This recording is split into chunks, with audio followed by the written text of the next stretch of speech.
அருமனை அருகே திருட்டு வழக்கில் கணவன் மனைவி உள்பட 3 பேர் கைது. கன்னியாகுமரி மாவட்டம் அருமனை மற்றும் சுற்றுவட்டார பகுதிகளில் உள்ள வீடுகள் மற்றும் கடைகளில் கடந்த சில நாட்களாக திருட்டு சம்பவங்கள் நடந்து வந்தன. சமீபத்தில் அருமனை அருகே உள்ள காரோடு பகுதியில் திருமணம் நடைபெற இருந்த வீட்டின் கதவை உடைத்து நகைகள் திருடி செல்லப்பட்டன. அதைத் தொடர்ந்து திருட்டில் ஈடுபட்ட கும்பலை பிடிக்க அருமனை போலீசார் தீவிர தேடுதல் வேட்டையில் ஈடுபட்டனர். இந்த நிலையில் நேற்று முன்தினம் அருமனை போலீசார் ரோந்து பணியில் இருக்கும்போது மஞ்சாலுமூடு சந்திப்பில் சந்தேகப்படும் படி நடமாடிய நபர்களை பிடித்து விசாரணை நடத்தினார்கள்.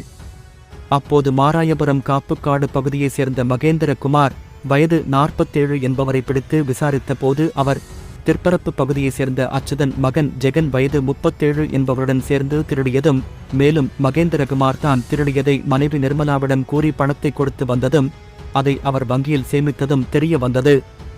அதைத் தொடர்ந்து மகேந்திரகுமார், நிர்மலா, ஜெகன் ஆகிய 3 பேரையும் போலீசார் கைது செய்தனர்.